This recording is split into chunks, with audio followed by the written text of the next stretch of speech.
jam hiire mon bandiraɓe tedduɓe musidɓe sehilaɓe guiniral jamma bela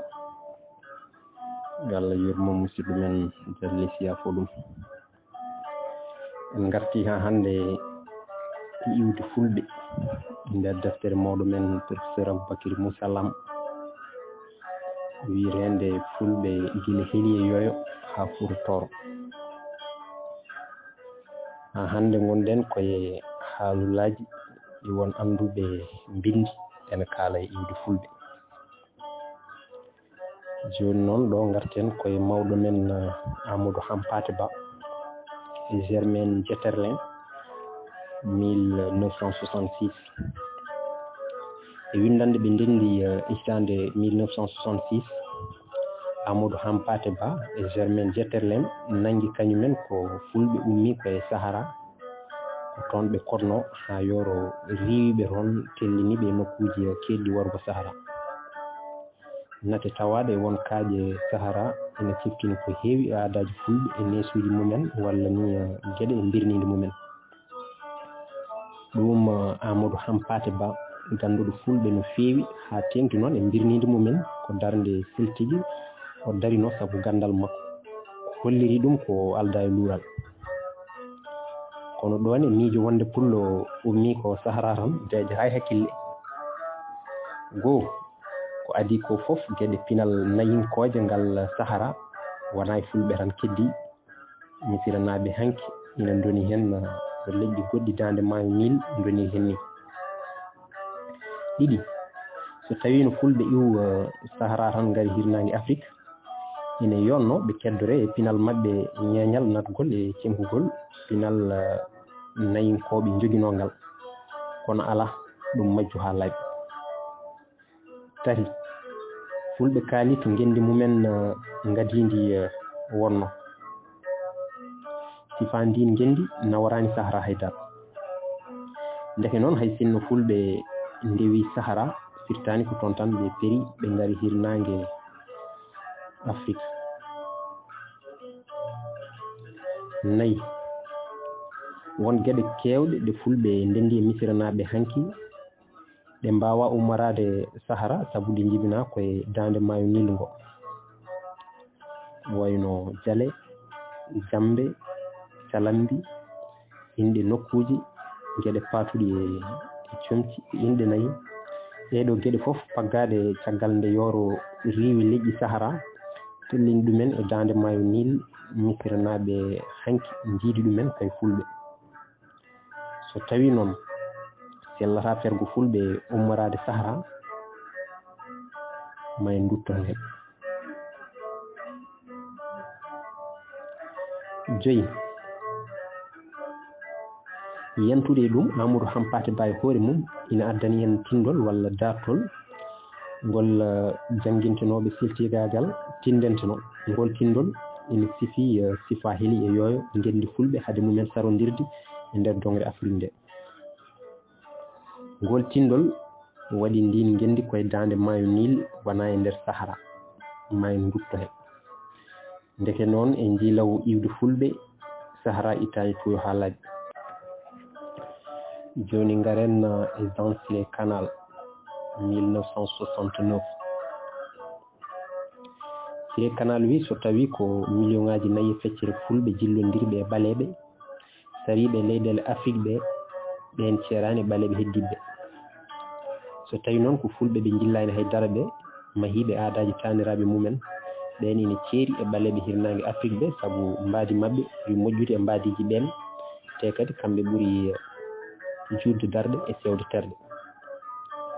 Hay ɓen Siré Canal jabani wonde koɓe waɗeɓe yaltuɓe e Cham walla Ham. E wiide makko ko haala e Ham e yaltuɓe mum ko jiiɓoy mo jibtata ko temo deƴara hakkille men, saabu ko waɗeɓe e ɓaleɓe haaloɓe ɗemɗe ceerɗe te ɓe jiidani haydara mbadda ɗon. Ndeke noon hay ɓen fulɓe ne ko edda tan e nder leñol ɓalewol sohlani darande ɗumen iwdi to waɗeɓe. E sikke Siré Canal fulɓe jalti koye leñol nayinkoɓe kodnogol e Sahara sahande nokku hecciɗi nde te caringol nde yoro naati nde. fulɓe jiya koye ferɓe payi worgo e hirnange worgo dow ɗo misiranaɓe jalti e ferɓe payi funnange koɗi e popporde dande maayo Nil ngo. Siré Canal nde wonno ko communiste mo jiidani miijo e hewɓe winduɓe fulɓe windirannoɓe jingande pinal tubakoɓe firti sorni ladde Diala Moula Ham ɗon mbiyen cuusal makko e nundal makko ene foti andinede. Kono yeddude ko Cheikh Anta haali fulɓe ko tawa ala ko lomtini ɗon so wona fulɓe iwi ko Sahara mbiɗen dow seeɗa ni ittani tuyo sabu Sahara tan wawa laɓɓinde iwde fulɓe. Joni garen ceerno Oumar Kane, professeur Oumar Kane 1986. Oumar Kane binduɗo deftere mum jofnirde e laamu fulɓe ngadigu la première hégémonie kañumne nangi fulɓe iwi ko Sahara e dabba o huutirima yoga e wittoji anduɓe kalden dow seeɗa ɓe ha tengti noon e natɗe loɗen walla waaɓe no mumen sifi jañi hen no feewi. Oumar Kane wi ko hay jiidigal hakkude misiranaɓe hanki e leƴƴi ɓaleji Afrique ngal Cheikh Anta bayini ngal koye koddigo mabɓe e nder Sahara ngal yalti. Ha joni e wiide professeur Kane ɗemɗe leƴƴi Afrique foof ceeri konde yoro naati serni yimɓe ndeke noon fulɓe koye leƴƴi goɗɗi gabbitiɗi e ndiyam ɗi paya funnangue woni misirnaɓe hanki ɗi e paya hirnangue worgo nde faaɓe hirnangue worgo ɓe iwi nder Sahara ɓe gadi hodde koye nokku tissiɗo ɗo ndema awo e gaynaka gabnotono saabu ndiyam jonɗam. Caggal ɗum fulɓe leƴƴi goɗɗi kelli e reedu Fouta nde yoro e berebere en ndiwiɓe e nokku tissiɗo ko ni fulɓe caggal nde ɓe naati e nder reedu Fouta puɗɗi ferande nokkuji goɗɗi carotiri hirnangue Afrique foof. Mbiyen tan ɗone sawru fiindu ardiɓe Oumar Kane ɓe fii ɗum kañum e hoore mum Sahara kañum tan labbinani iwde fulɓe nde fulɓe tuubi nde jokki koye arabeɓe.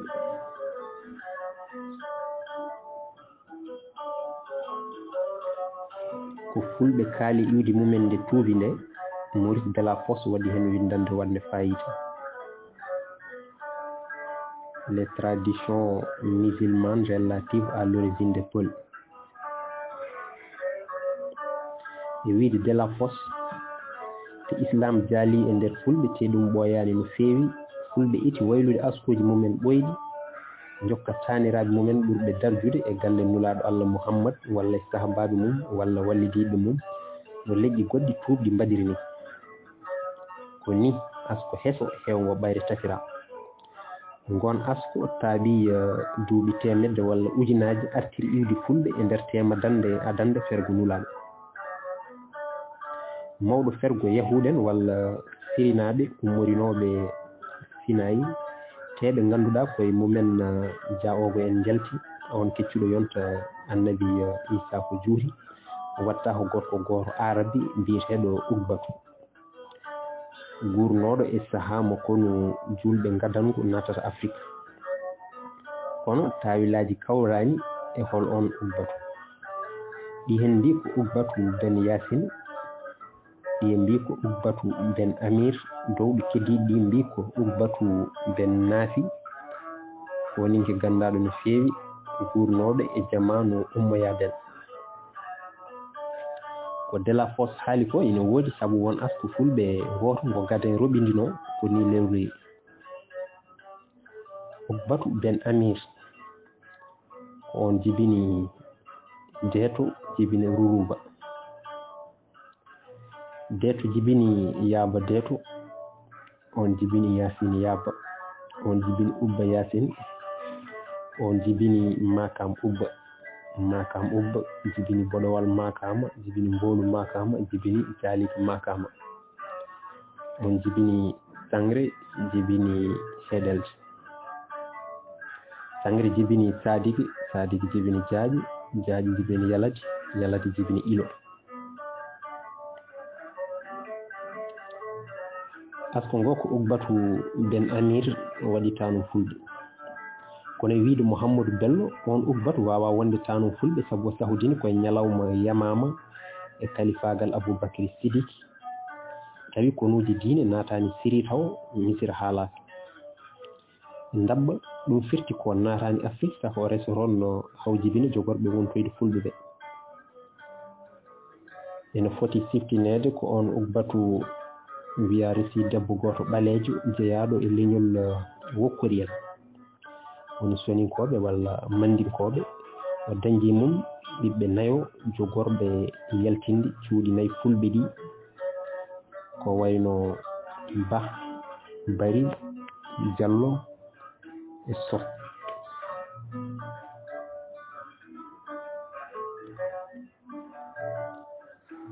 so tawi koko faati e no ɗemgal ngal e hoore mum feeñiri wiɓe ko Ugbatu Ben Amir jibin fulɓe ɓe nangi ko sukaɓe o dañji e debbo ɓalejo o resno o kalani arab walla soninkore ala ɓe kaali ko ɗemgal kesal woni pular mbiyen tan daw ko hawni ene gonɗini ko Dela Foss haali ko asko wongo ngo biyeteɗo Amadou Ba holliri gon ko ni sifori Ugbatu ibnu Yasiru ibnu Mu'asu ibnu Saydou ibnu Morisaw ibnu Fulani ibnu Salimu ibnu Murrata ɗo ko Ugbatu goɗɗo ibnu Yasir waɗa tanum fulɓe kono mo ƴewtidi fof ma taw wonde on taniraɗo ina jogui e taniraɓe mum biyeteɗo Fulani te Fulani ko inde fulɓe e ɗemgal gotal tawdi noon neɗɗo wawa hiccude tanum ɗum firti ko ngo asko ko ñawgo tafɓe ngo ɓe ƴewtidaki ni soko ɓe mbaɗi ko ina wawi dejje hakkille so en ƴewtidima asko fuɗɗirigo Ugbatu Ben Amir ngone tawaten ko nden inde ina seeri no feewi e inde keddiɗo jawɗe mum ɓe o wayi kono ko ɓawli naati e kosam ni ina anda fotani jeeyade hen ɗone ina yooɗi tawa ko ngo asko ne ko asko tafirago ha fulɓe mbawa jokkade ardeɓe tan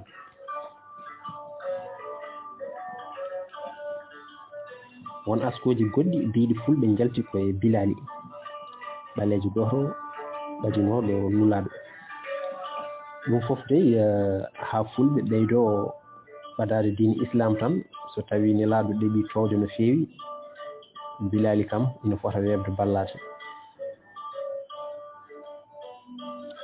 hay inde Fuuta Tooro nde e hoore mum